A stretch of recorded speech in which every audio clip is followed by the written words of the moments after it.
everybody's interested in a network like ours. We're just not so fantastic.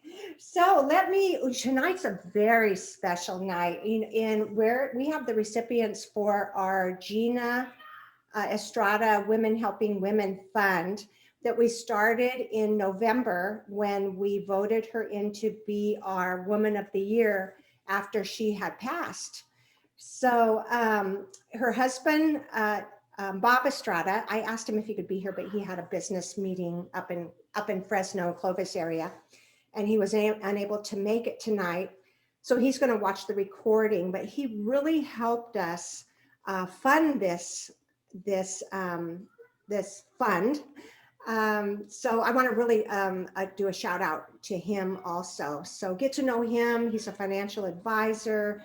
It's pretty cool. He's very versed. So let's introduce our recipients for the Gina Fund Women Helping Women. And first I'll introduce Vicki Luna, and she's with the Lighthouse Recovery Program. And the Lighthouse Recovery Program's vision is to provide holistic treatment and education to an environment of safety, sobriety, faith-based living for women who have demonstrated the desire to become productive, contributing members to both their families and their community. The organization is committed to supporting women and children learn new skills, reach higher goals, and grow in their personal relationship with one another and God. PWN will be providing funds to help the educational job readiness classes and hands-on work experience, preparing women for the marketplace. Gina Estrada empowered Ms. Luna's personally, and she and Bob Estrada raised funds for the organization. They serve women in Fresno, Madera, and Mariposa counties and have been operating since 2007. Would you like to say a few words, Vicki? Well, thank you. Thank you for the invitation. It's wonderful to be here. Thank you for your support. Gina was, although I did not know Gina for a really long time, probably about 3 years, she made a huge impact on my life, and I hope I did hers as well. Gina was about the marketplace. She was about networking. She was about connecting. She took me under her wing and trained me one-on-one and in small group settings in many different areas. She was the speaker for our very first Soup for the Soul fundraisers. We do about 9 because we're not federally or state funded. I have to raise all that money. And so she spoke at our very first Soup for the Soul fundraiser and really shared a lot of her personal life, personal story, and some of the business as well. She also launched and birthed what we call the 100 Women Club. And that is a fundraiser as well. $100 tickets for 100 women. And so her plan was to grow that into the 300 Women Club, 300 women, $300 a ticket. It was a beautiful fashion show. She orchestrated the entire thing, developed the committee, just did a wonderful job. She was fond of what we did at the Lighthouse, both for, because we were taking women from welfare to work literally.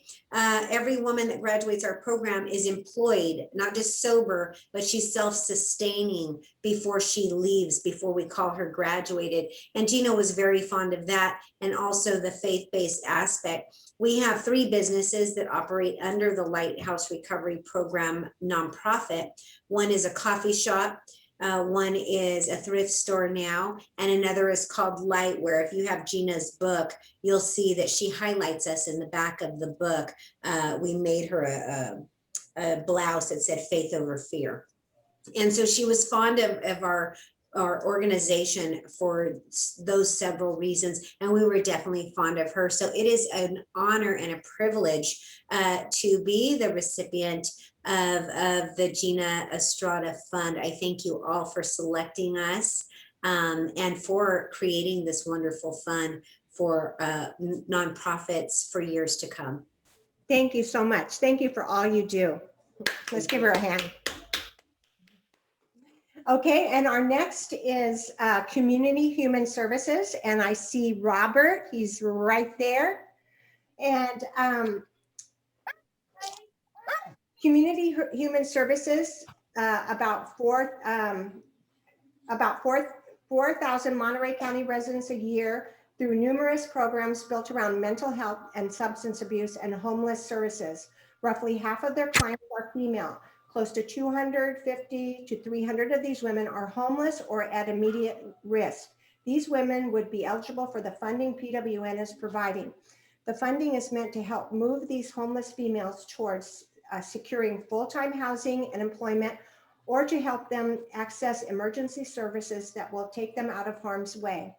Having needs meant help them get or stay in school, become more employable, and sometimes just keep them safe and off the streets. Robert, would you like to say a few words? Yeah, thank you so much, everyone, for having me. This is my son, John. He's here. Hi, I have a John. dog barking. If you hear one in the background, a daughter running around, and I'm trying to barbecue too. But thank you so much for this funding. A quick history about CHS. There she is. We have about 15 programs. They're all under mental health, substance abuse, homelessness. We just started a homeless shelter for single women and families with children in Seaside. Thank you.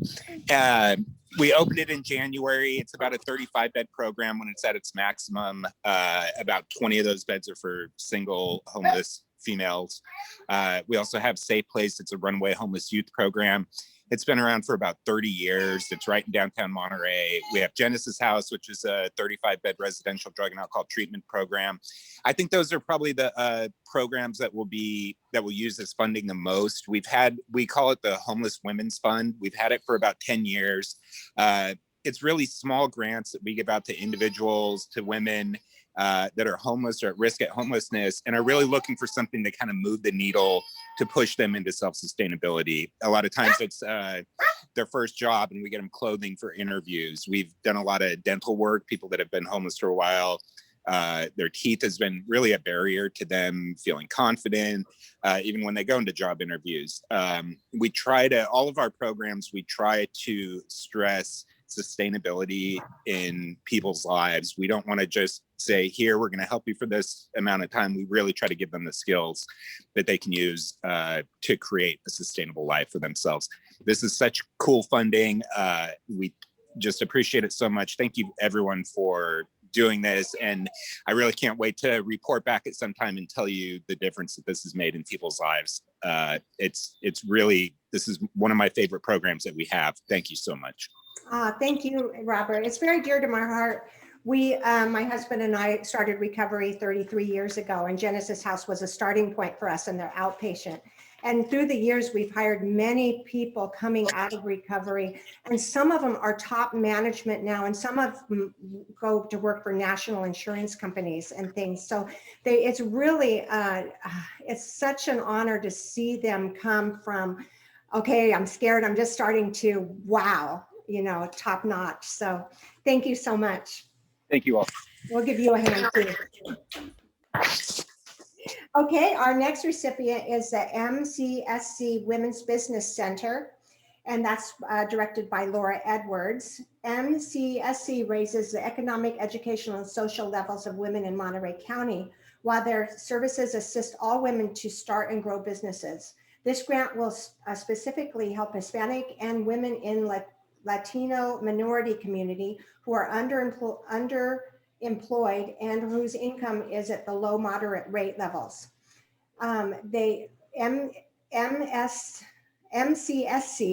sought PWN support to extend a training course for creative Latinx entrepreneurs needing launch and or growth assistance in the Monterey region. PWN will be cost sharing the Esperanza program, an 11-week business startup training course. And do I see Laura Edwards here? I do not see her here, so we'll talk to her at another time. So that's Gina's fund in action, and it's very exciting. So we wanted to share that with you and have you meet our recipients. So let's move on to the next, and that will be our member introduction. So let's start, and I'm going to start with Jody. I always get to start first. Not fair. Okay. Hi, I'm Jody Royer, and I'm your technology chair for PWN. And I have a business called Monterey Marketing 360. I'm a representative in Monterey of a large company in Colorado called Marketing 360. We have 600 employees. And I am a person who helps people design their business online with an effective, very inexpensive team. So if you want to get help with any of your marketing issues, business design, building online, please give me a call. We can give you access to our program for free for 2 weeks. You can test drive what we do and talk to us. And we're very friendly and helpful. Awesome. Thank you. I forgot to say that we are having a little icebreaker. So I want you to name a person that you would like to have a virtual or in-person coffee with, and what is the reason why you would like to sit down and have coffee with them. Jody? Do they have to be alive? Members. Really strange coffee if they're not. Most of our members are living. Oh my goodness. Well, you know, I would want to have a sit down with Michelle Obama because she's got a powerful sense of presence in the world to make change. And I just want to be in her vibe. I love her, I adore her, and she wows me all the time. So just impressed. She's impressed the hell out of me. Well, you know, I aspire to have her arms, but it has to be a member. Oh, it has to be a member. Yes. Oh, sorry. You're going to have to get her to sign up. I can have coffee with anybody. Okay, so who haven't I had coffee with? Let's see. Who's perking up your interest? Who's perking my interest? Oh my gosh, I have to sit here and think about this because I've talked Can't to. think too long. Quick. Oh, I think Bob Estrada. I've never had to Bob. sit down with him. So Bob, yes. my dude, and because he has financial intelligence, and that's one of my big goals is to have conscious financial intelligence. Yes, he's a love bug too, so you'd enjoy him. Gay, let's hear from you.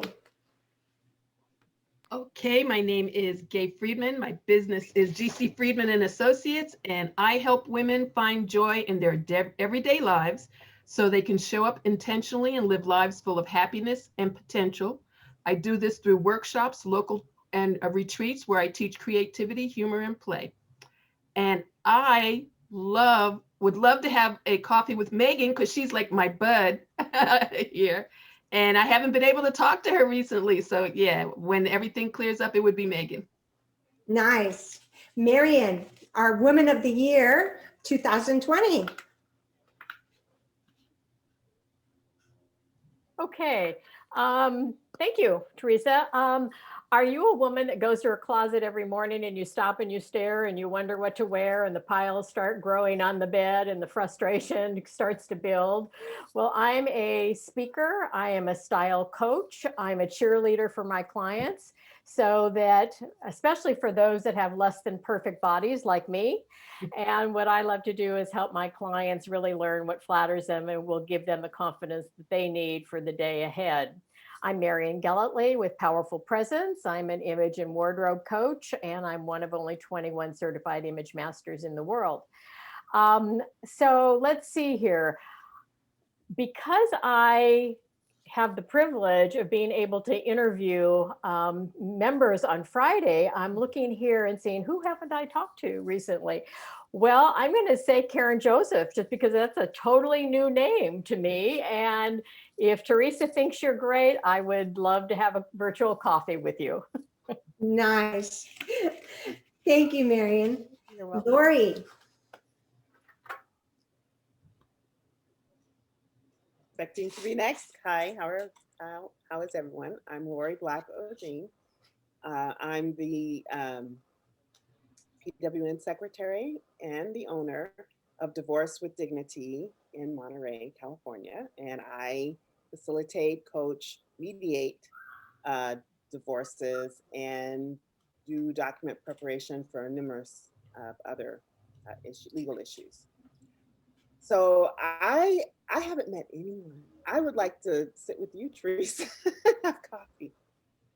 Yeah. Me? Yeah. I haven't met. Nice. Yeah. So anyway, that's it. That would be great because you just make me smile. Your smile makes me smile. So yes, awesome. Let's arrange it. Yes. Okay, thank you. Sandra Collingwood.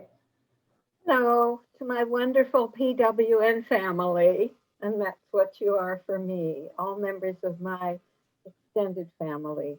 Well, you know, my wonderful product is Super Spotter Spot Remover, and it has no harsh chemicals and it has no odor, but it is the most powerful spot remover here in the United States, I am sure, bar none.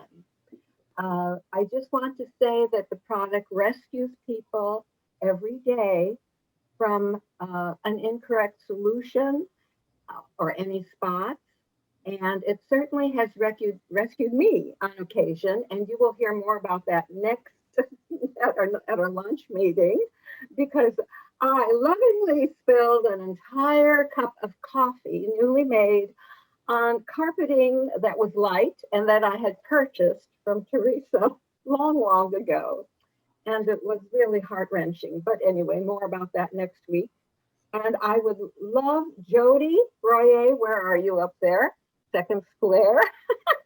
You and I are going to get together. Jody is the most patient person on the earth, no doubt about it, especially with me, with the computer situations and everything. And so, yes, Jody, you and I are going to get it on the calendar.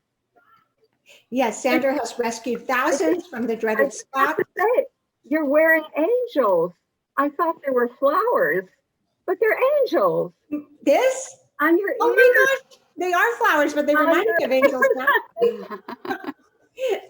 Yes, my mom used to call it the dreaded curse of the big bust, and it would be stains. Oh. Sandra helps with those. Let's go over to Karen. Everyone, I'm so thrilled to be here. I can tell you are all an amazing group of people. So thank you, Betty. Thank you, Teresa. But I'm Karen Joseph. My friends call me Connector Karen. I just love meeting new people, love getting to know others. I think I was a networker since I was born, but started a networking organization 11 years ago by happenstance and just love doing it. So hoping to get to know all of you. And when you ask that question, it's so funny because I first thought of Marion because I love her hair. I just think it's so elegant and gorgeous. And then I thought of Lori. I'm like, oh, I want to get together with her. And then when I heard her speak, long story short, I have a group called Kindness Connectors, and we go out into the community and help people that are homeless, that are going through rough times. And someone reached out to me today and she said, you know, long story short, she needs help. She's going through a divorce and custody battle. And she's like, I'm not educated and I don't know how to fill out the paperwork. So when Lori came on, I was like, oh, maybe Lori can help. So I'm going to reach out to you, Lori. Awesome. Thank We you. got connections going with a K. Thank you, Karen. Sharon McQueen. Hi, everybody. I'm Sharon McQueen. I'm a personal stylist for Cabby.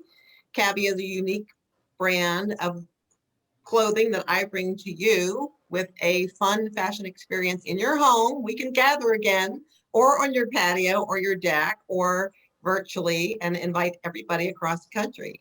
I also do one-on-one appointments in my home, appointments with you +2 if you want to come and hang out with my rack and a couple of your friends, and I do virtual styling appointments too. So my goal is to help you put together a wardrobe that serves you, serves your lifestyle, and that you don't have to replace every season. So it's all about building over time and finding your true style. And let's see, well, I'd like to pal along with Jody to see Michelle Obama when we can fit that in. But I have to say, I was pretty inspired by Vicky Luna's intro here. And I don't know if you remember yet, but I was completely inspired by what you have grown, the network that you've grown to support your mission. I find that so amazing. So I would love to have coffee with you. Nice. We will hook you up. Amazing. Yes, I have some of her, Sharon's pieces of clothing, and they're amazing and fit well and great quality. So try I'm them also out. looking for a place to donate pass these in samples to women who need good clothing to get out in the workforce. So I love hooking up with those kind of organizations. And the Robert Rapp, I don't believe he's on anymore, but be another great connection. Thank you, Sharon. And now some bling to go along with those Cappy clothes is Debbie Campbell.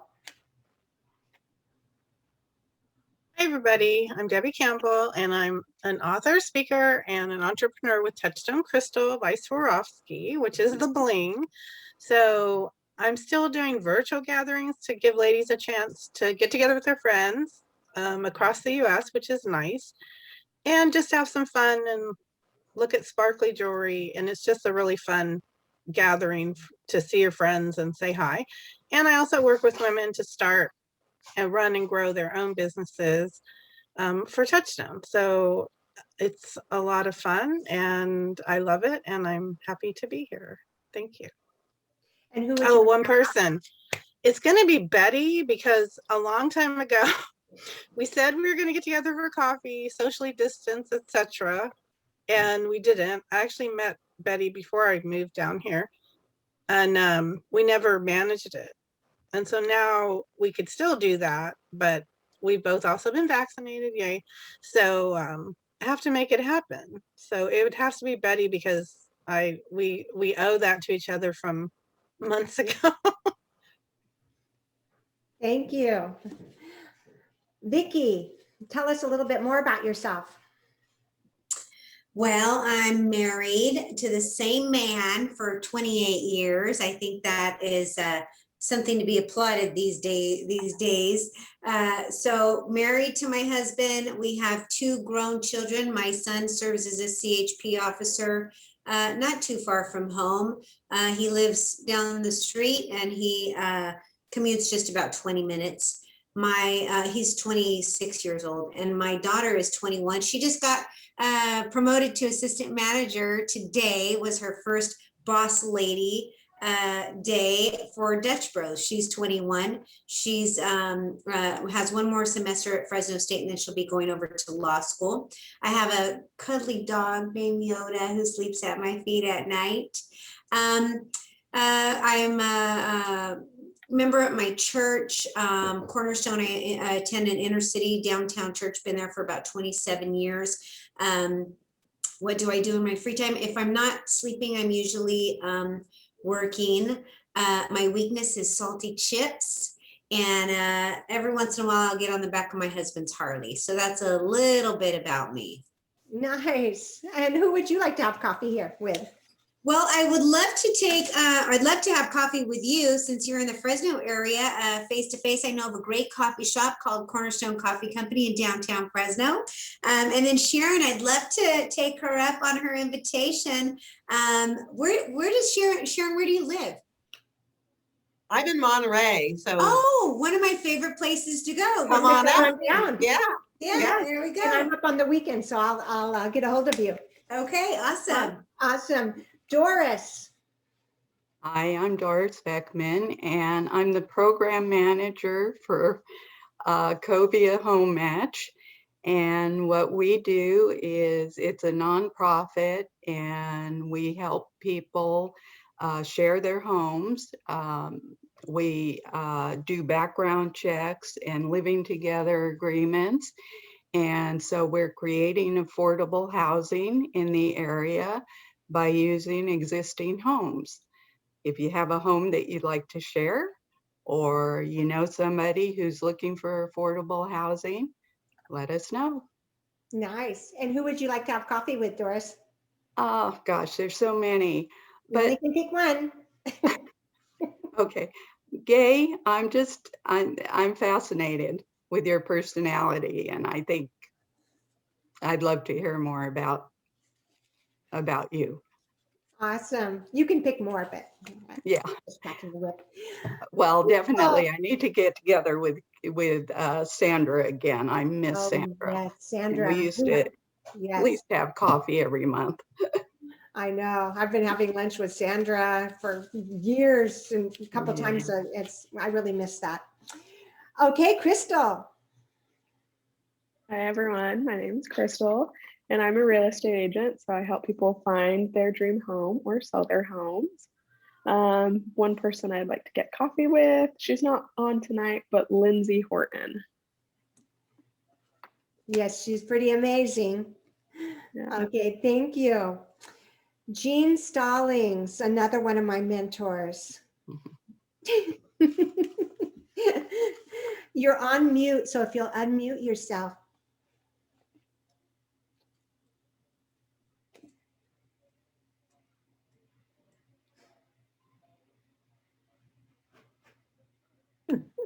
There you go. I'm Jean Stallings. I'm a retired Army Lieutenant Colonel, a retired everything. And that's about where I am now. It's just retired. And the person I would like to have coffee with, and again, she's not here tonight, but Jeanette Kern. She gave a program here, I think the beginning of, well, I guess it was last year, wasn't it? Yes, yes. And was marvelous. And she told me that afterwards we talked, and she told me that it was the first time she had ever done that, and that she was very nervous, but it didn't show. And she made a beautiful presentation, which was geared specifically for people who worked in or for dentists' offices, but it could be easily translated into other occupations as well. It was nice. It was all relative to sailing a boat and running a business. So it was very memorable. Yes. Awesome. Thank you, Jean. Rochelle. Hi, everybody. I'm Richelle Mordecai. I'm originally from Brazil, living here in the States over 20 years. That's why I speak funny, right? But I am an author of a personality assessment called What Dog Am I?, which allows you to learn who you are, what your emotional fuel is, and be able to identify that in others in order for you to speak the language that motivates them and getting you to the yes. So how many times have you talked to people and felt, man, it's like we're speaking different languages? So let me tell you, it might be the dog in you and the dog in them. So I empower people to find out what truly motivates them so that they can get going, get their fuel on, and live their best life ever, and to increase their collaboration, communication with others. Awesome. And who would you like to have coffee with, Rochelle?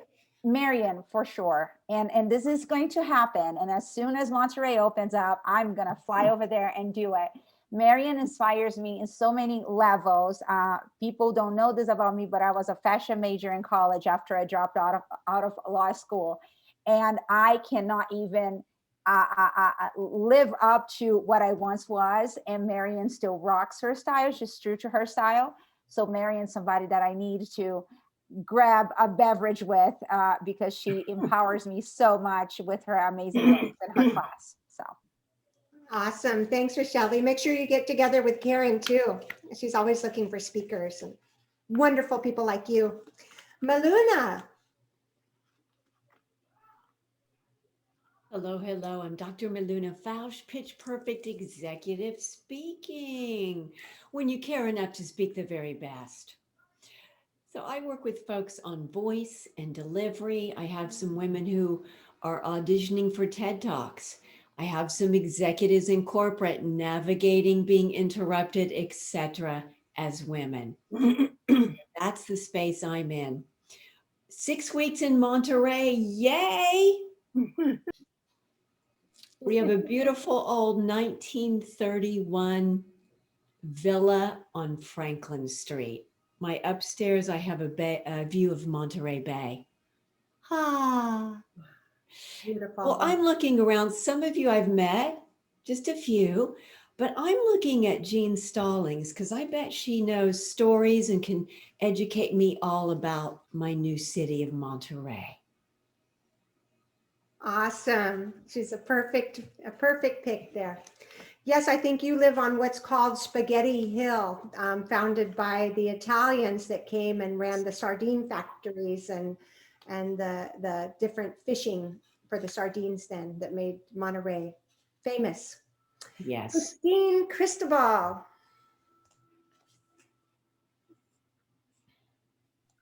Hello, everybody. A fun fact about Spaghetti Hill, most of the houses over there have 2 kitchens, a summer kitchen and a winter kitchen because they didn't like to cook their fish inside the house. So they had a little back porch kitchenette set up. And so when The you go Italian into, mamas would kick them out if they tried to cook fish in the house. or they have little secret basement. There's all kinds of crazy stuff going on over there. Well, thank you for that, Christine. Anyways, I'm Christine Cristobal. I am the 2021 fundraising chair. Having fun with that. I've had the best help from all these ladies. I'm also the owner of Century 21 Showcase Realtors. I have 5 offices in 3 counties, and I put around in my little white car everywhere and conduct a lot of business while I'm driving. So I can't pick one person, and I don't follow directions well, as Teresa already knows. So I'm not going to follow the rule you gave me. I would like to have coffee with all of you. I would like to have it in a group. I got to chat with some of you on different occasions. I got to see Betty's beautiful property, and I want to get with Marion and learn how to dress. And Lori and I are supposed to go for a walk, and Rochelle's doing a meeting for me. I'm looking forward to it. So I would like to have group coffees and get to know all of you a lot better and just support one another and encourage us in this man's world. So there you go. Nice, nice. No, she doesn't follow directions. So Rochelle knows she's the same personality as me, and you'll learn more. A lot of you will learn more about Rochelle's personalities as she speaks more about that. Joanne. Hi, I'm Joanne Gessner, and I'm the director of the Monterey Transcendental Meditation Center. So I help people transform their lives, either by helping to relieve stress, anywhere from that and sleeping better and being healthier, to having using their full potential. So runs the gamut of transformation. And I would like to have lunch with Maluna and just get to know you better and welcome you to Monterey. And you sound like you help people transform their lives as well. So we'd have a lot to talk about. And I also second that I'd like to have lunch with all of you anyway. So Soon. Soon. Yes, Maluna and you are both into transformation, which is an awesome thing. Betty. Okay. Hi, I'm Betty Withrow, and I'm a full service writing professional. I love being able to help business owners escape the stress that they have about their writing because they don't have time. They think they're not good at it. They're stressed out about their content. And I tell people, don't have all that stuff, have me and get it done so that you can run your business and make more money. You take all that energy that you're putting into not getting, not feeling happy with your messaging and transform it into being happy with your messaging and moving forward. I collaborate with authors to put together their books, and I have a whole range of services that I provide, ranging from a presentation package for your personal, for your 10, 30, and 60 second, and your business bio, on down through your website content and so on. And I really do want to get together with Debbie and have coffee. We've been talking about it for well over a year. And so we really have to do this. Awesome. Thank you. Mm-hmm. And we have, Gay, you switched on me. Are you trying to get up twice? You were up there, now you're down here. Megan Mertz. Hello, everyone. My name is Megan Mertz. I am the PWN membership chair for this year. I also am part of the Teresa Reen companies, which I am the business development coordinator for the premier local restoration company, Disaster Cleanup Specialists, along with Floor Store USA's Flooring America, and Cypress Design and Build for all your flooring, designing, and cabinetry needs. So we got it all. And I would probably want to have coffee with Debbie Campbell. Since you first joined PWN during the pandemic, and she's just thrived throughout the whole thing. And I feel like I could learn a lot from her, and she just seems very spunky, and I need to get to know you. Awesome. And I want to announce that the raffles will be closing. So if you need to go zip over there and purchase, go ahead and do that. Cecilia Kennedy. Hello, everyone. I'm Cecilia Kennedy. I am an independent insurance agent who recently opened up a farmers insurance agency. So I have the best of both worlds.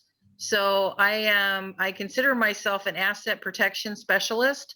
My job is to find the assets that you hold dear, whether that's your family, your home, your boats, whatever that is, your business, and protect those assets in creative ways. So I've been doing this for 38 years, and I actually today, God is my witness, I thought of calling Christine Cristobal for a coffee. So there you go. Where are you, Christine? There you are. But I wanted to make some connections. I need some realtors that I can use to refer my clients to, and that was a good connection. And then personally, there's Rochelle. So I want to get with Rochelle because we got to figure out what kind of dog I am. I don't even know. So idea. Anthony, would you like to introduce yourself and just tell us a couple of things you might not be telling us in your presentation? I would be honored, and thank you. It's exciting to everyone's diverse backgrounds. So a little bit about myself. My name is Anthony Garcia. I live in Bakersfield, California. I am a sales enthusiast is how I describe myself. I specialize in coaching sales professionals to generate sales at a higher level.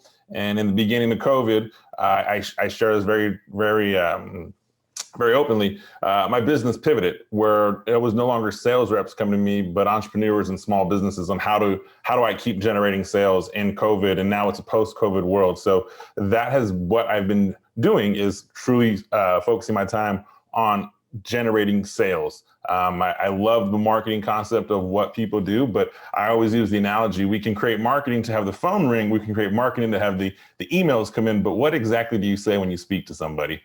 So that's really my forte and what I specialize in. I run a podcast called Catapulting Commissions under the name of the book that was launched last year. And I'm just overall excited to be here. Great. We're happy to have you here. Is there anybody in particular you would like to have a virtual coffee with? Oh, I would love to have, well, one, I think you guys are all amazing. If you see me looking up on LinkedIn, I'm cyber stalking all you because I love to be a super connector, but I would love to have an in coffee with Gay. Gay and I have communicated multiple times. She's come through a couple of my programs that I've done locally, virtually, and we've exchanged multiple messages. I've sent her a copy of my book. I would just really love to sit and have a coffee with her face to face. Awesome. That's great. Okay. You may regret that. That's amazing. Okay, so we are going to go into just a quick showcase and then we'll get to our speaker. And Debbie, will you introduce our showcase? Certainly will. Our showcase tonight is Rochelle Mordecai, who was born in Rio, she said, but has lived in the U.S. since after college. She's a wife, mother, author, as she told you, and empowerment coach. And I will turn it over to her and let her tell you a little bit more. Hi, everybody. So just to add on what I already shared, one of the biggest things that the reason why I went into personality assessment and understanding people is that growing up, I'm the oldest of three. We're all born within 3 years and we all behaved very differently. And I had the hardest time understanding why I was not the smartest one or why I was not the one full of friends. And understanding who I really was and what truly motivates me changed my life. It empowered my marriage. It allowed me to grow not one, but 3 businesses.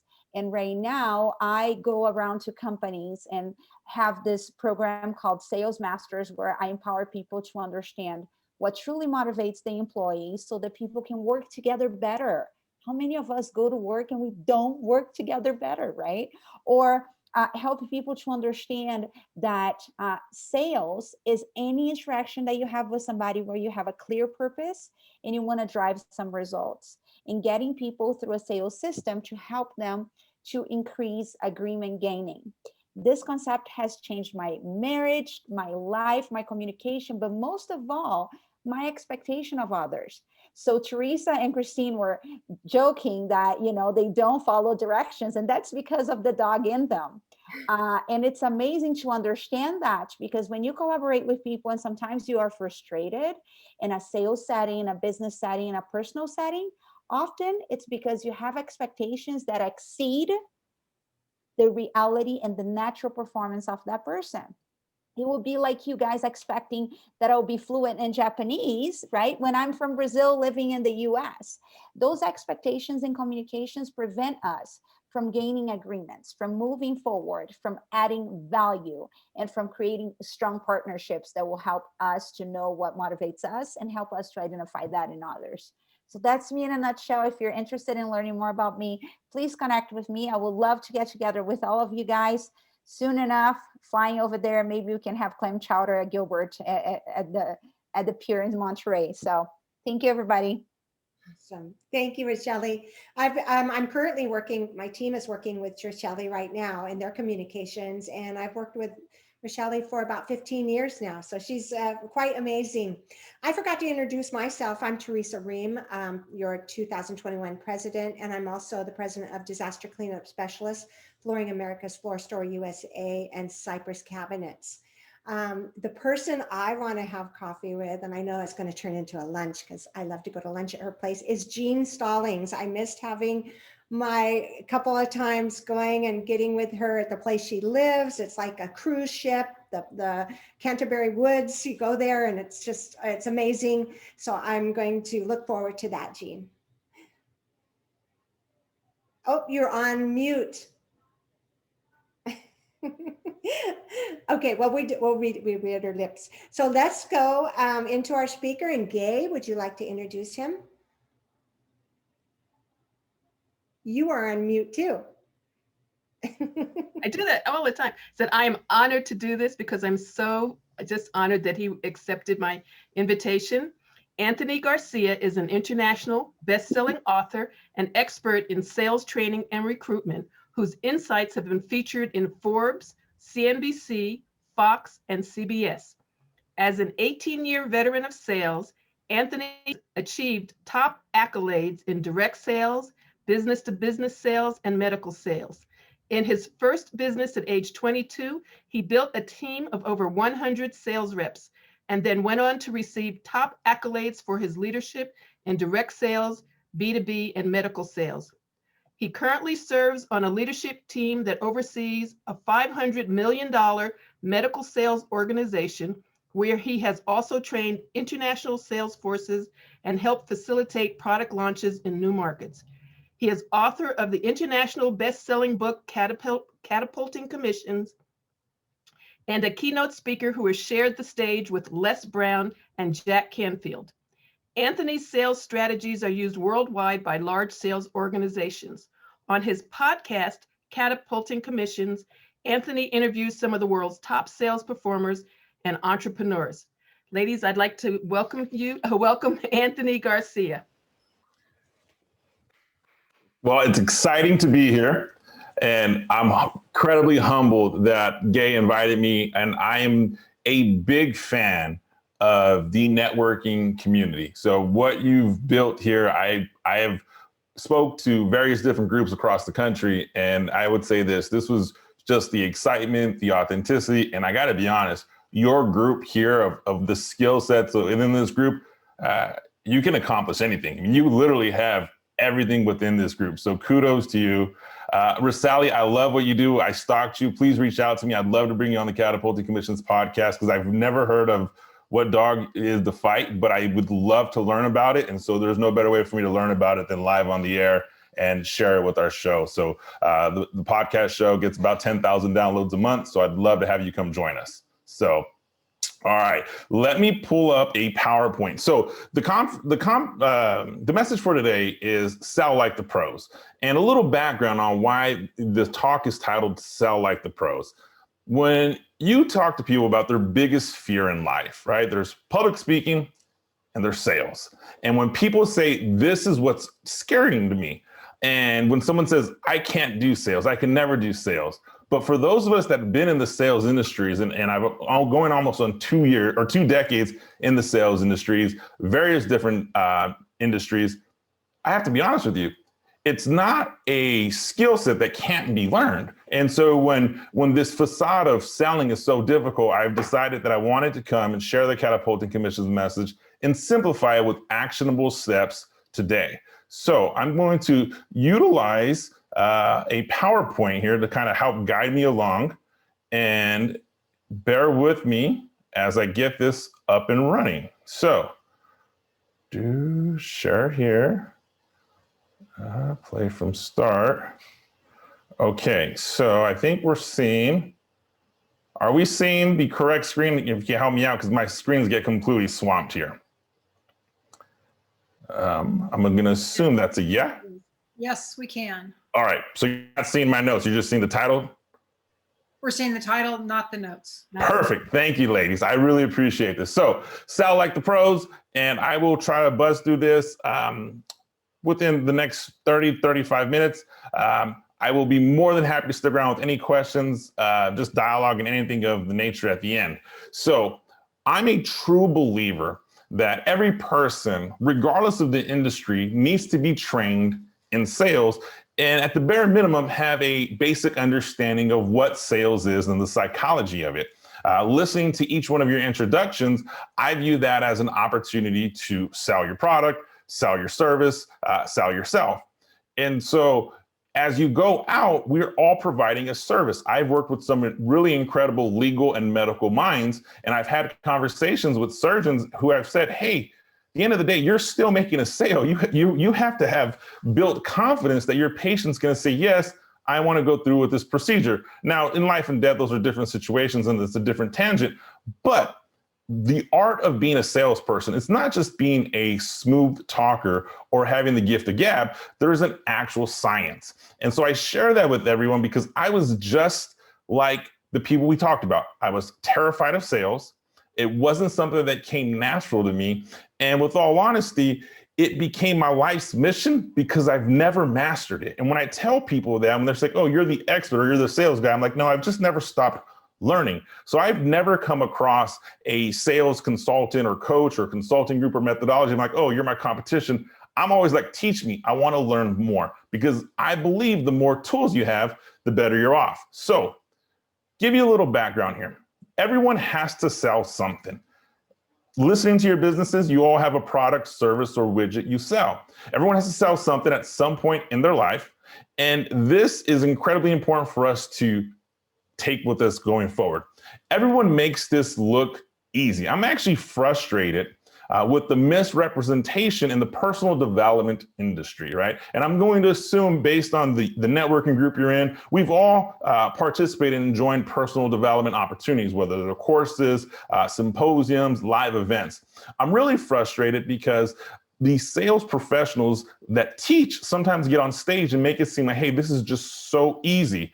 Do this algorithm, say this phrase, and you're gonna make 6 figures in your first 6 months, or you're gonna have your first 7-figure or 8-figure year. You're gonna crack whatever the metric is, and they make it look easy. And the truth is, it's actually hard work in the beginning. It's easy to those of us who've done it for a long time, but that's only half the battle because the skill set is easy. The mental part, that is really hard. And let's talk about why it's hard. After spending nearly 20 years in sales and speaking with thousands of entrepreneurs and small business owners, and what really has filled my conviction is doing the research for the Catapulting Commissions book. The podcast is episode 80 or being released this Friday, I believe, but 100 episodes have been recorded. I've interviewed some incredible minds. And this statistic is really scary to me. 45% of entrepreneurs will fail in their first 5 years of their business. They launch, they create a business, and some of you have put a lot of time, work, and investment in building your business, money, resources, and I always like to use sacrifices as something that we use to build our business because we do create sacrifices in launching and creating businesses. If half of them are going to fail within the first 5 years, that's a really, really tough pill to swallow. And of those that fail, 8 out of 10 people that fail describe a lack of revenue as the reason they close their business. So if we're closing businesses that we open at 50% of the rate, and 8 in 10 of those people are closing the business because they can't generate sales, then that's where the problem is. It's not the problem of marketing. It's not the problem in branding. It's not the problem in the colors or the logos. It's the problem of we don't know what to say or when to say it. Now, during our time today, it's going to be impossible for me to teach and spread everything there is to know about sales or teach the entire Catapulting Commission's curriculum. If you want to learn more, work more with me, learn anything I do, I'm a big proponent of giving away stuff for free, and you can ask Gay. Feel free to text the word hello to 661-228-8967. Full disclosure, in doing this, you'll receive a link to download Catapulting Commission's the book for free. No gimmicks, no tricks, just it's yours to download for free. It does also give you updates of when the podcast gets released and all that other good stuff. So that's just if you want to continue to learn more about me. Now, as you're sitting here, there's multiple types of people who attend this message. There's someone that's saying, hey, I saw that you were speaking of Sell Like the Pros. I'm just going to check this out. Someone's listening to this message right now and saying, I hate sales, but I know I need to get better. Someone is here saying, hey, I choose to continuously improve my skill set.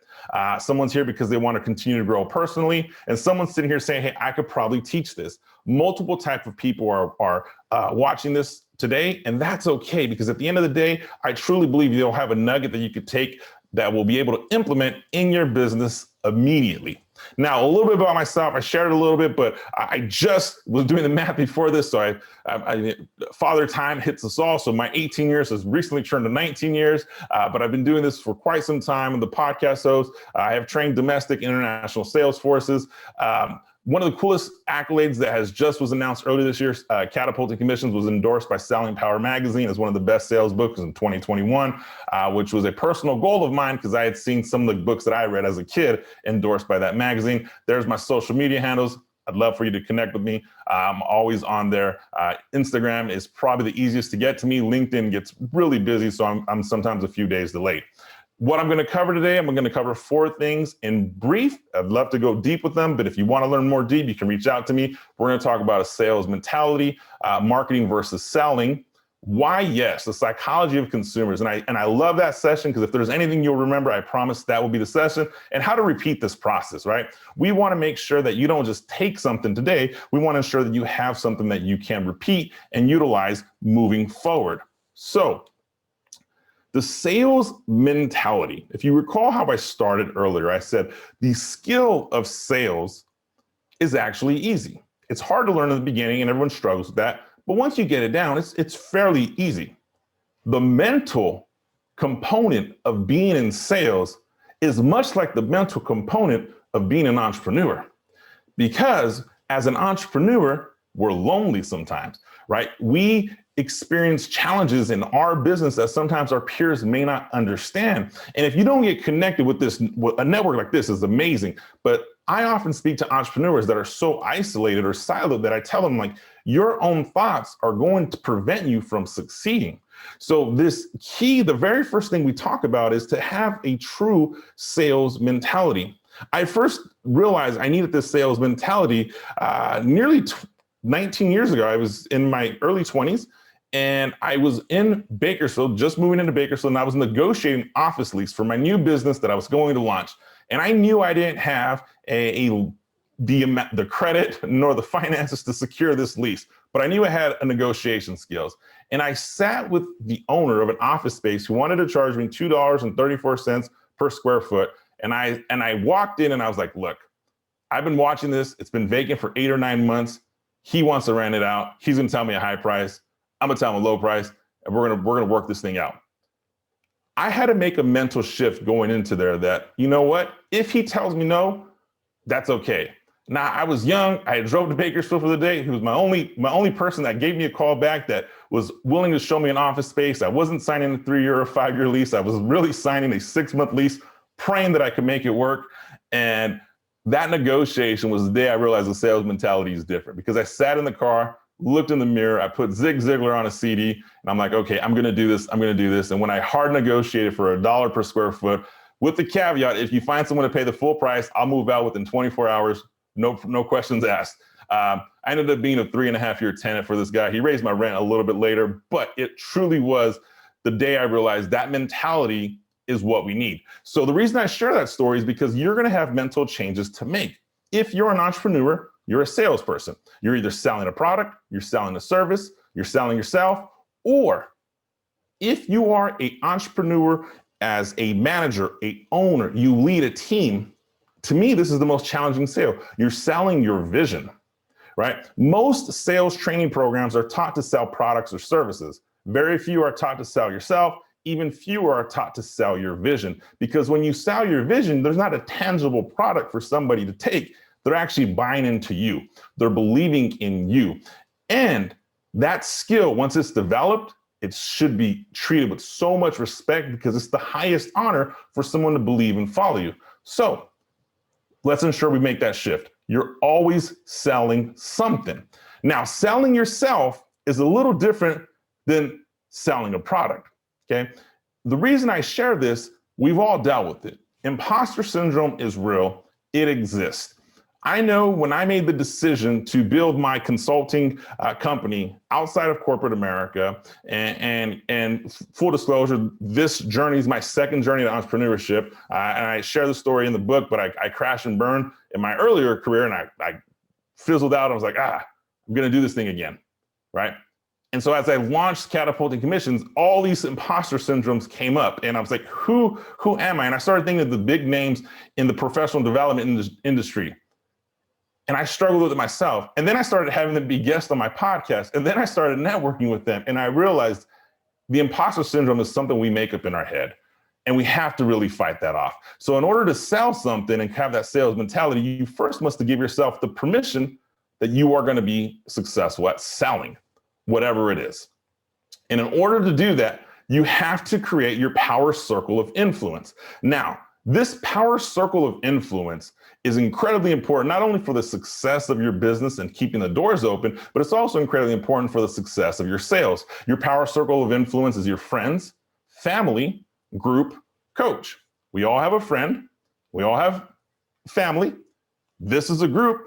And you may or may not have a coach. It can be a formal relationship, an informal relationship. It could be a mentor. But you have to have that power circle of influence, because the people who are influencing you are going to influence your customers. No one's going to succeed alone. So I really want to keep it super simple on what this group plays. Your family and your power circle of influence, you create an environment for success at home. It's the equivalent to this. If I was to go tomorrow and go on a hardcore diet, cut carbs, work out 30 hours a week, and I came home and my wife and kids had McDonald's and pizza every night, it just wouldn't work. So the same should apply in your business. Your home environment should be that substantiates and supports the growth of your business. A friend. I love the concept you shared earlier. Who do you want to have coffee with?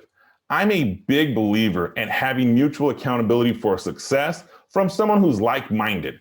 And that can be someone who's at the same level as I am. That could be someone who's at a higher level. It could be someone who's at a lower level. All I look for is we have the same like-minded, that we want to grow and we want to take action. So I have friends who I say, look, we're going to be accountability buddies. We're going to have coffee once a week. We're going to go to the gym together once a week, or whatever the situation may be. But during our time, we're going to talk business. And if I'm going to ask you the difficult questions, and I want you to ask me the difficult questions. And when you have that relationship, all of this improves sales, but all of this isn't talked about because it takes place behind the scenes.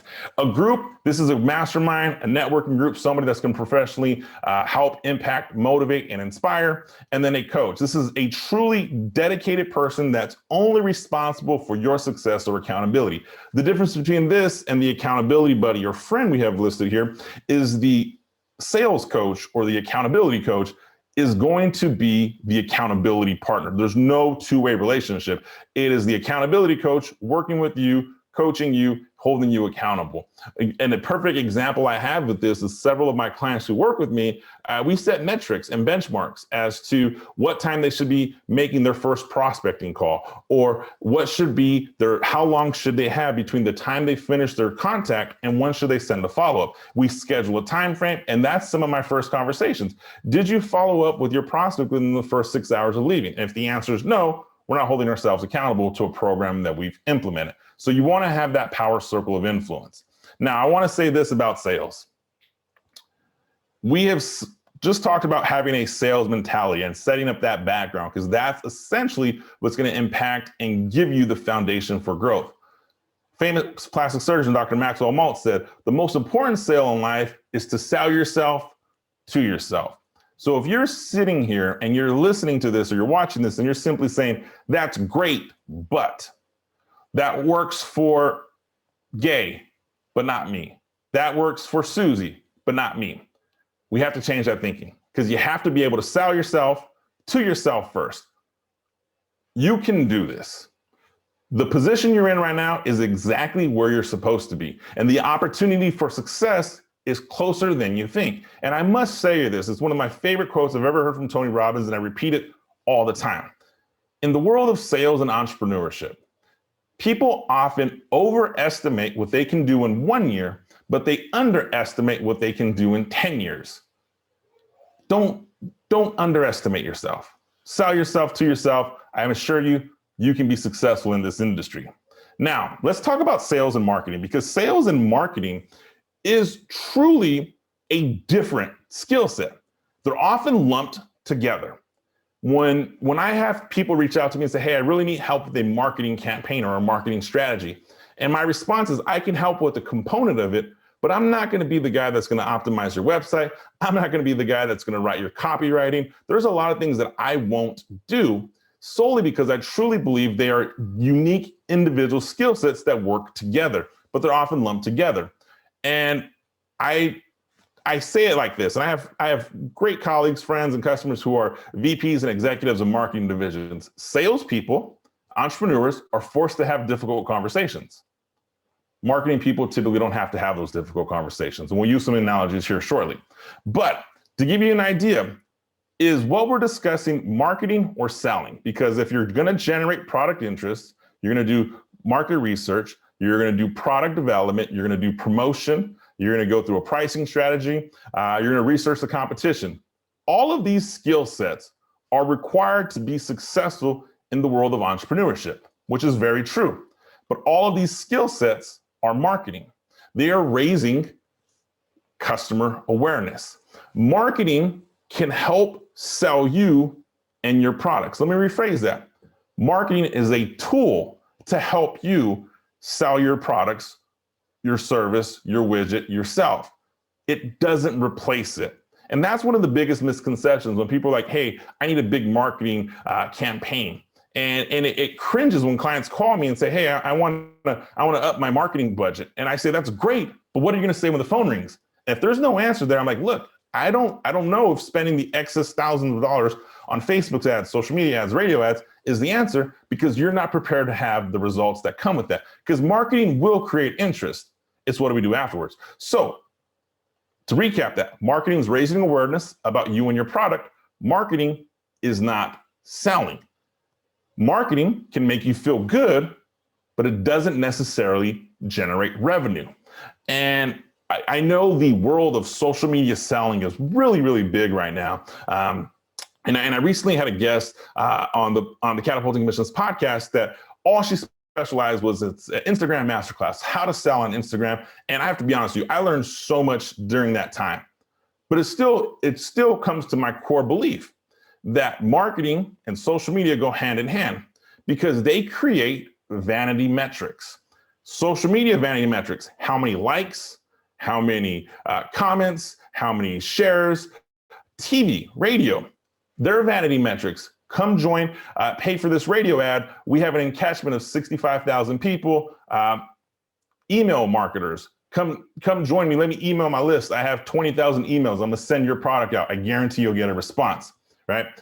Marketing will make you feel good. It doesn't necessarily mean it's gonna generate revenue.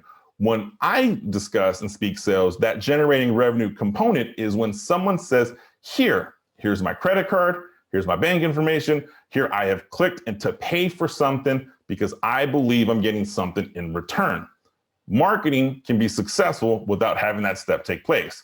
So let's talk about the process of every business. No matter what your industry is, you go through a funnel. You go from a lead to a prospect to a customer to a paying customer. Our goal and our objective as we go through our sales process is to take anybody who's interested in what we're sharing, selling, or offering and go through the funnel at the purest, simplest form. The moment you say, hey, I'm interested in what you do, I immediately should think, great, that's a potential customer. How do I make that person a customer? Now, before we do that, remember what I said. In order to sell anything, you first must be able to sell yourself. Now, this is a little bit different of selling yourself to yourself, which we first described as the sales mentality. But people buy your product, service, as much as they buy you and your vision. Remember how I said selling your vision is probably the most challenging. It's the least talked about, but it's what separates top tier sales professionals and entrepreneurs from average. They understand the power in selling themselves. So to ask yourself, I'm gonna give you a few questions here on how to sell yourself, questions to ask yourself. And if you need help answering these questions, I'd love to stick around at the end and talk about them. But what makes you unique? Your product, your service. There is a uniqueness and you should exploit it, right? And I apologize for not remembering the name, but somebody said they had the best cleaner in the country, bar none. That is unique. That is definitely selling yourself, right? And if we're going to continue to sell ourselves, what's the features and benefits to working with you? How does that product come to life? What makes that product different? Why are you the only person who has it? Now, and as you're selling yourself, as you're trying to put your message out there, as you're trying to create the uniqueness about you. And when we go further in branding and teaching sales strategies, I often tell people, what's the problem you solve? The one problem you solve. And if you're going to solve one problem, we're going to solve it for one person. When you're doing this, it can get a little negative. It can get a little frustrating because you have so many ideas, but you're not able to sell them because you're not able to sell yourself. So you want to rely on your power circle to maintain the mentality. And remember this. When you are creating who you are to sell yourself, to build that credibility, the easiest way to build credibility is simply to solve one problem for one person. That's it. The mistake that is often made is people want to sell their product to the masses. It's one of the most impactful phone calls that I get is, hey, I'm trying to increase sales. I'm trying to increase revenue. I want to sell my product to everybody. I say, who's your ideal client avatar? True story, client earlier, all of Kern County. Well, all of Kern County is not going to buy. So let's narrow this down. We're going to solve one problem for one person. And by solving one problem for one person, it will give you the confidence to sell yourself so others can develop confidence in you. You may have the best product or service in the world, but if you don't believe it and you don't build that credibility, and that credibility comes from your own self-confidence, there will be some challenges along the way. Now, let's pivot here. If you've built the confidence and you're comfortable with saying, hey, I'm going to sell, I'm confident, Anthony, that I'd be able to sell myself. I'm confident that I can sell myself to myself. I'm confident that I have the credibility to discuss and sell my product. The next question comes, why do consumers say yes? If there's anything you'll remember, it'll be the next 2 or 3 slides from today's sessions. In sitting with over thousands of entrepreneurs and coaching hundreds, if not thousands of sales professionals over the past nearly 20 years, I have found that many people don't truly understand why someone says yes. They don't understand the psychology behind the decision to say, yes, I want your product or service or offering. Often, we assume that people say yes because the features and benefits, the widgets, the advantages, it has this bell, it has this whistle. All of those are great descriptions, but that's not why somebody says yes. Nobody says yes because the bell and whistle looks beautiful. I'm using the analogy. No one says yes because the windows are tinted on the car. No one says yes because it has this ergonomic handle. Those are all things that marketing has created. Those are all things that we regurgitate when we're talking about our product. The reason people will say yes or no is this simple concept. Pain versus pleasure. That's it. Now, there are a lot of reasons somebody says yes. And I want to share that with you. There's 7 reasons that I've taught people why someone says yes. Out of the 7 reasons that I teach, this is still my #1 favorite. This is still the most practical. And this is still the one that if you gave me 5 seconds to teach a salesperson one thing that would make them do better, this is the concept that I would teach. And I'm a big believer in give my best first. There's no secret hidden agenda, but I do share that because if you follow my podcast or heard some things, you'll hear me say that there's 7 reasons someone says yes based on science. This is the favorite one. It's called pain versus pleasure. And the psychology of sales says this: a consumer will purchase a product or service based on emotional needs or wants and then justify purchases logically. That's it. Consumers will purchase products or services based on emotional needs or wants and then justify the purchases logically. That's why someone says yes. That is why big box office, big box marketing, that is why they exist. I use the example of high-end TVs and Chanel, a very high-end designer company. They understand this concept. We will say yes with emotions, justify with logic after the fact. And people are saying yes because we want to satisfy one of 2 basic needs in life, right? It's not the need of, oh, I want this. Okay. It's not the need, hey, I really want this. People are saying yes because they want to avoid a pain or a loss. What pain or loss will I avoid by saying yes? Or the real reason, and I joke with this and I share this with my wife, the real reason Chanel sometimes wins is because there's a need for the consumer to gain a pleasure, whether that pleasure is a clothing item, whether that pleasure is a food item, whatever the situation is. So remember this, people are going to say yes or no if you can satisfy one of the 2 basic needs in life: the need to avoid a pain or loss, the need to gain pleasure. In working in your individual business, I ask you to ask yourself this: when I'm asking someone to do business with me, what's the pain or loss they're going to avoid by saying yes to me? What's the pleasure they're going to gain by saying yes to me? We talk about this in the pain impact analysis. And when I sit with the customer, when I teach this, I say, hey, we're going to go over a needs analysis. We're going to develop a pain. I want my prospects to realize they're going to avoid a pain by saying yes. And in having a conversation, I want to identify the pain of telling me no. By saying no to this today, this is what you'll experience.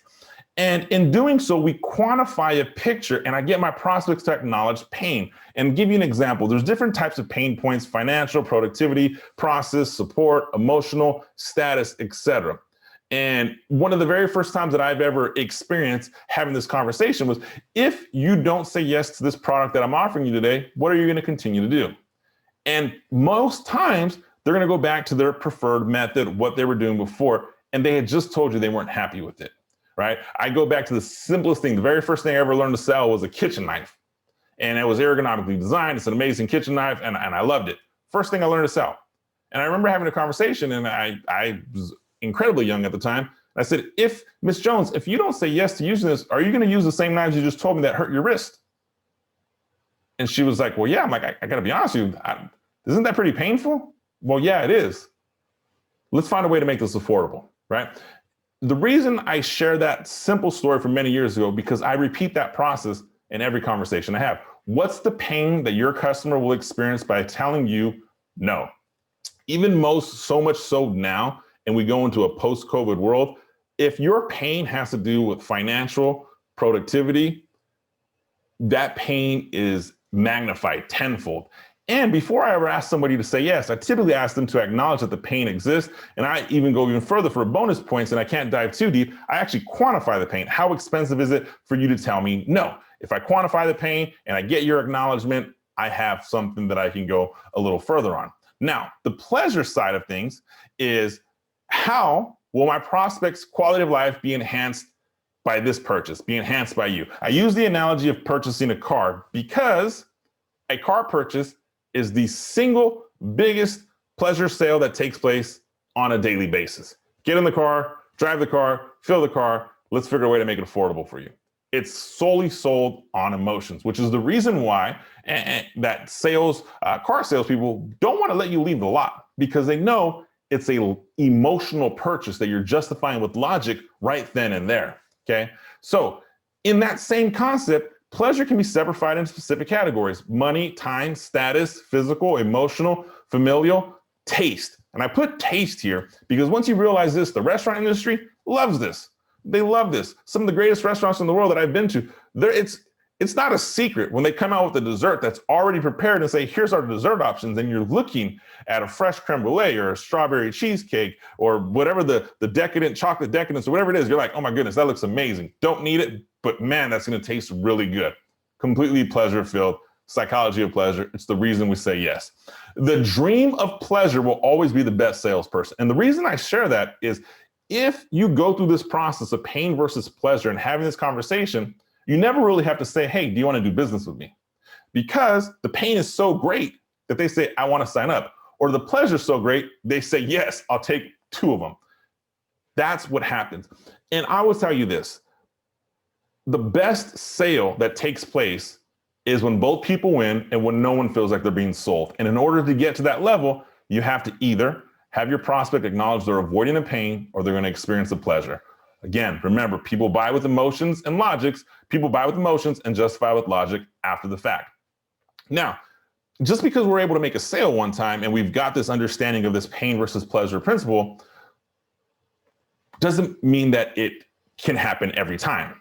It has to be a process, specifically a sales process. Now, a sales process is something that every business should have. If you look back at a few slides, we talked about the funnel, the analogy from a prospect when they work their way down to a paying customer. That concept of a sales process, it's a repeatable set of steps. And the reason we should care, because this is the only way we can improve. So each person that I heard introduce himself should have a sales process. From the moment someone expresses interest in your company, what is that process that person goes through before they're a buying customer? It could be a one-on-one conversation. It could be a Zoom conversation. It could be an email. It could be a phone call. That's great. But the sales process should go deeper. What does the first 5 minutes of the conversation look like? What's the next 5 minutes of the conversation look like? What questions are we going to ask? What information are we going to uncover? So a sales process is a repeatable set of steps professionals take to move a prospect from a lead to a closed customer. The benefits of this is improved efficiency, improved organization, increased revenue, expert analysis, increased commissions. My branded name is Catapulting Commissions. The reason you want to have a repeatable set of steps and you want to treat every prospect the same as they go through this algorithm of your sales process is because if you start to see a falter, you get the same objection. I need to wait. It's too expensive. No one's calling me back. People aren't showing up for our first appointment. You go back to this repeatable set of steps and then you find out that's where the mistake is. That's where the chink in the armor is. That's what I need to focus on and correct. If we go by the whim of our seat, which, don't get me wrong, I love entrepreneurship because I get to do things my way. And as a sales professional, I'm like, oh, I've had this conversation many, many years ago. I'm really good. I can wing it. I can make it great. And as a skill set, you can wing it and be successful.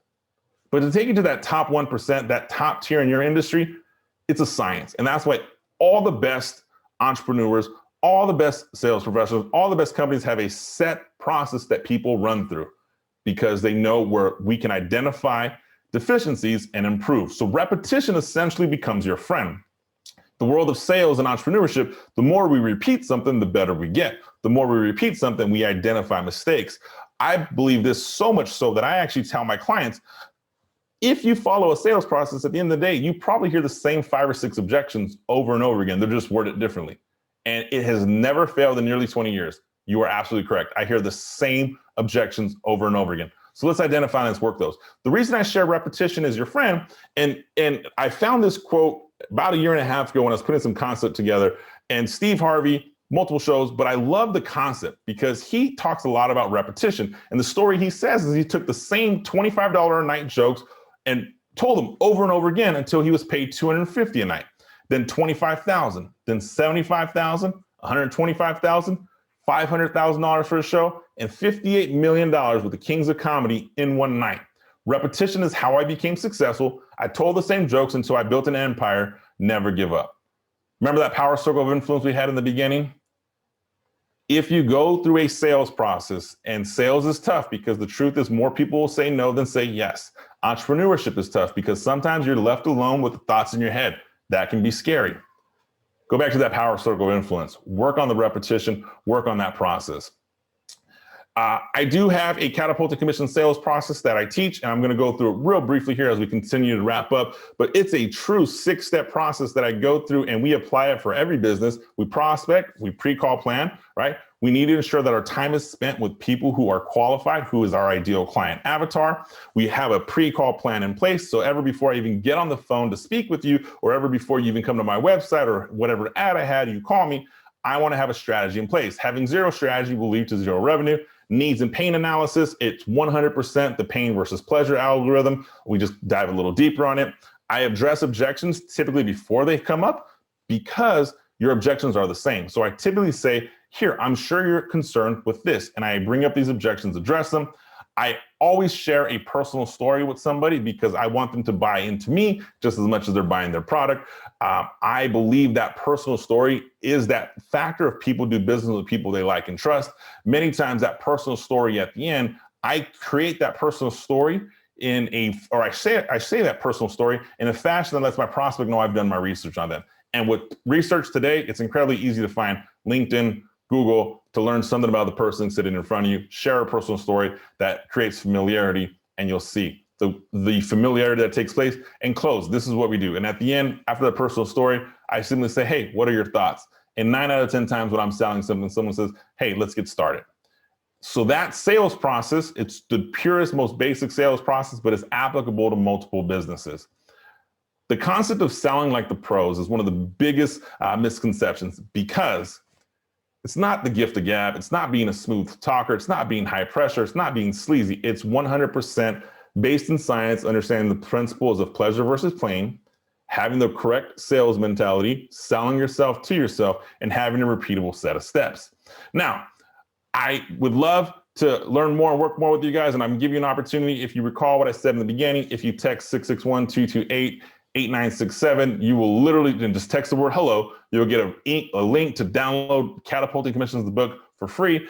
But if for whatever reason you do want to get a copy of the book or the workbook, I'll put a link to this website right now where you can go get the link. I do it for everybody I speak for $29.99. It gives you the book, a workbook, an audiobook. And if you don't want to get that, that's cool. I would love a review or just to say hello afterwards to stick around with me. And I said we have 40 minutes, and I think I'm like at 39 minutes and 7 seconds. So I really am humble and honored that you guys would spend some time with me. You'll see all my social media links right there. I'd love for you to connect, and let's bring this down. So thank you. That was great. Anybody have questions? So what we're going to do first of all, thank you, Anthony. That was amazing. And this is why I love you. Love hearing your talks. Do we have a couple of things to wrap up before we go into questions? And I know that I think it's Teresa's going to take it back, or who's doing the raffle? Well, let's start on the raffle now, and then anyone that has questions for Anthony or wants to do more networking, just stay on and we'll be on for a few minutes after. So Jody and Christine, take it away. I think Miss Jody is our Wheel of Fortune gal. Are we ready for the spin, or have everybody had a chance to sign up and get their raffle tickets? So far now, if we're gonna spin now, it's too late. Got it. Let me throw up the screen here. Doesn't she make a fabulous Vanna White? I think she does. We got quite a few entries here. I'm going to shuffle this deck of people's names. You can see I'm like shuffling everybody as best I can. We have a lot of people who bought like 30 tickets. So yay, people. There's a lot of 30 ticket holders, 165 entries, multiple names. And so now you guys can hear me? Yep. Yes. Okay. You know what? Hang on. I'm going to stop share because I got to do something. I'm got to make sure I click my sound buttons. Musica. There we go. Okay. Now we're going to do some music. Here we go.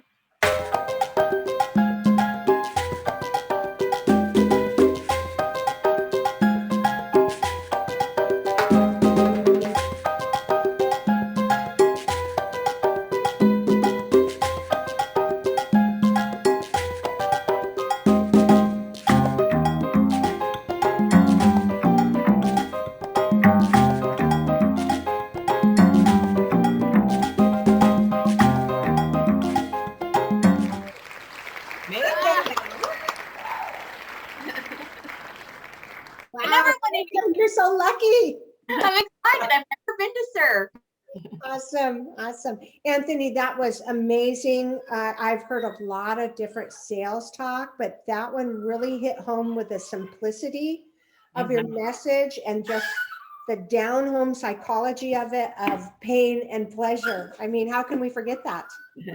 Thank you. Thank you for having me.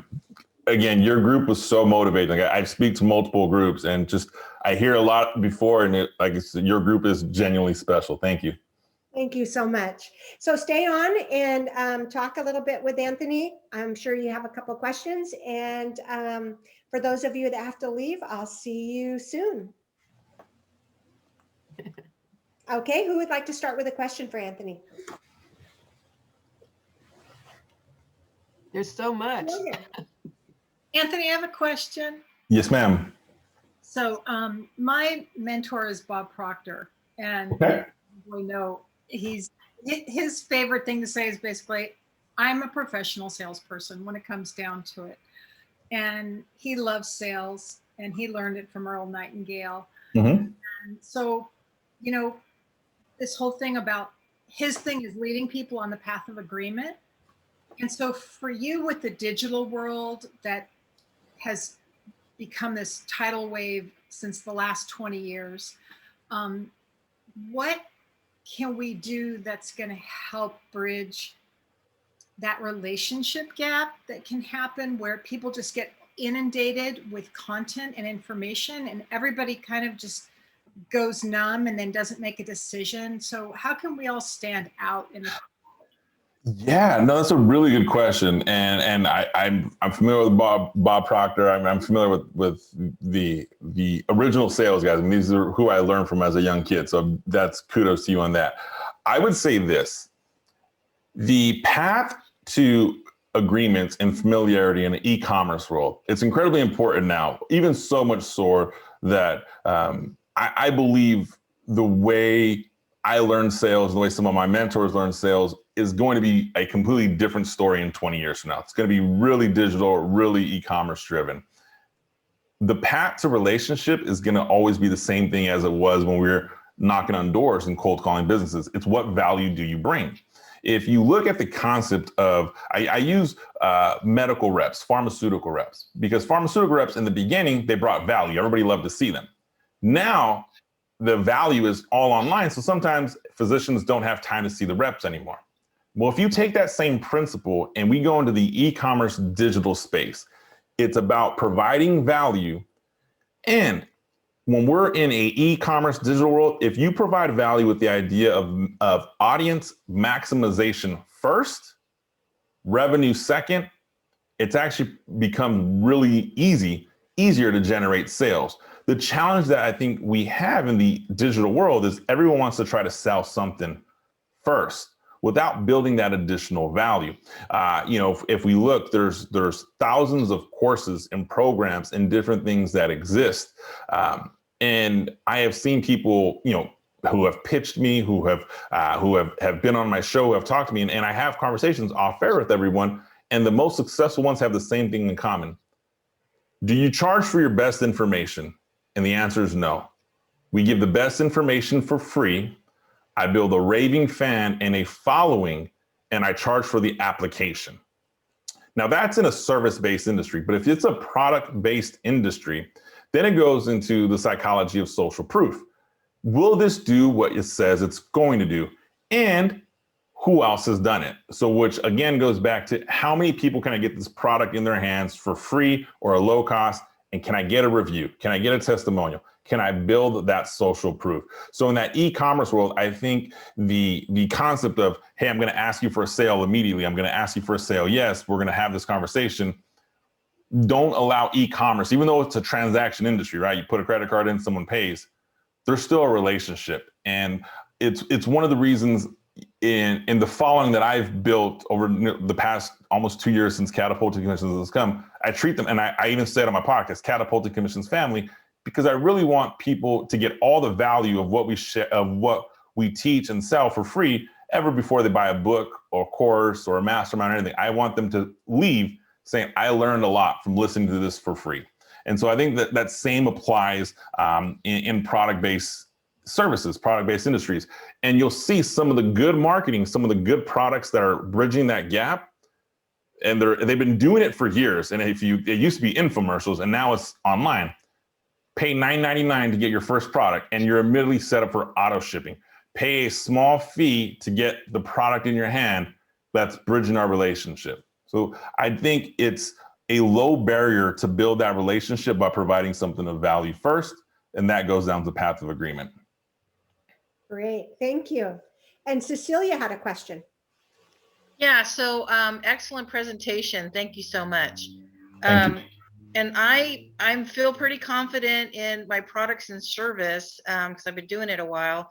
But you mentioned something about what's the pivot for post-COVID? Like, how would you suggest people adjust their approach during COVID? I mean, times are tough, so some people have lost work or work's been reduced. So they don't have as much money to buy products and services. And so whether they need them or not. So what do you think about that? Yeah, so if I recall, you're in insurance? Yes, I am. Okay. So I would say this, in the insurance industry in a post-COVID world right now, I would sell the pain of being underinsured, and I would maximize it. So in this post-COVID world, yes, your clients everyone's going to say, times are tight. And it's true, times are tight for everybody. There's, businesses have been laid off. I mean, it's not a secret. However, at the same time, if you were my client, I would say, Cecilia, I understand that and I empathize with that, but you're my client, Cecilia. My job here is to help you make money and help you be profitable. Now, does this mean that everybody we're going to talk to is going to be the perfect client? No, but in your specific industry, the pain is going to be magnified by simply saying, pick an insurance product, any insurance product, and you could just point blank say, hey, look, there are X amount of people that either lost a job, lost their life, lost something. They're underinsured, not insured. They're in a position where they're not going to be there. I hate for you to be in that position yourself. And it's funny, one of my original mentors from when I was a young kid in sales, she has a State Farm agency in Los Angeles.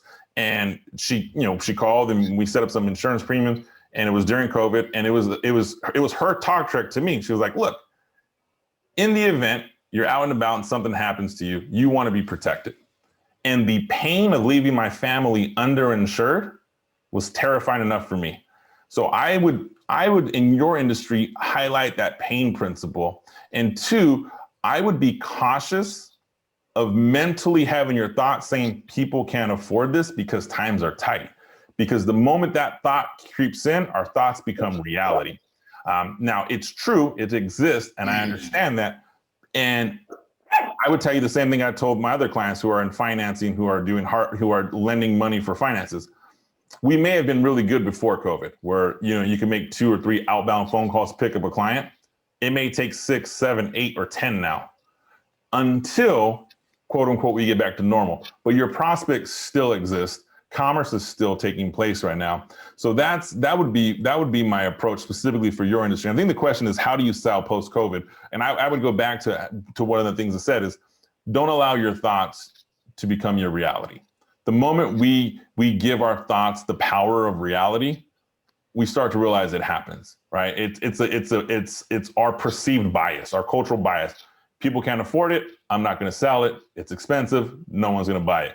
It's a vicious cycle that sales and entrepreneurs fall into. It's really lonely, and it's momentum backwards, incredibly hard to get out. So that's my thought on that. This is like today, I had someone that I did their home and their auto, and I talked to them about life insurance. They don't have any, and they have an 11-year-old daughter. Oh, boy. This is a husband and wife. And I said, if you were to leave this office today, how much do you have in your bank account? Because right now that's all they're going to have to cover expenses, when you leave. And he says, well, I don't have any extra money right now. And I can't. And it's like, okay, you got your important assets of your home and auto, but your family is even more important than that. And the usual pivots just aren't, following through. So, you don't want to push it down someone's throat, but you have that conversation about the importance of your family and people who have those assets, you know. You know, I would, I don't want to go into a long teaching topic, but I would go with the follow-up strategy on that. And I would follow up with that person consistently until they told me no, or I would let them know, hey, do you mind if I send you some valuable information, things that I think are important for you to read? And the very first article that I would send them is somebody who was underinsured, who left a family behind. Hey, I saw this article, something recent. It made me think of you. Look, you don't have to get a big thing, but why don't you start with something small? And I don't know the person's age or any of that, but there's policies that you can sell that are pretty low cost to entry. You can always upgrade later, right? Yeah. So, and I would follow that message over and over again from an area of concern. Hey, I really think you should reevaluate this. And then I would reduce it to the simplest metric. So if there's 30 days in a month, let's say the policy is $59 a month for the simplest, purest basic policy. Look, it's $2 a day. With all honesty, I really think you should feel protected with your family. Yeah, that's a good point. So thank you. That is a good point. Yes, because we deal with the underinsured all the time doing the restoration work. And when they get the building inspector out there with code upgrades that they're not covered for, oh boy, it's a real problem. So yes, underinsured is a really big problem. Absolutely. Okay, well, I think we're going to wrap it up so we can go be with our families. And Anthony, that was amazing. And yes, we will give you a review on LinkedIn. You want your review on the LinkedIn or Google? I put both on there. Yeah, LinkedIn or Google. I can email the links, but I put them in the chat as well. So yep. Okay, Jody, will you just shoot me the link real quick at some point when you're editing, and I'll go ahead and get on and give him a review. Absolutely. Okay. Thank you guys for letting me join you. Thank you, Anthony. You guys have a good evening. Good night, Thank you. Bye. Bye, everybody.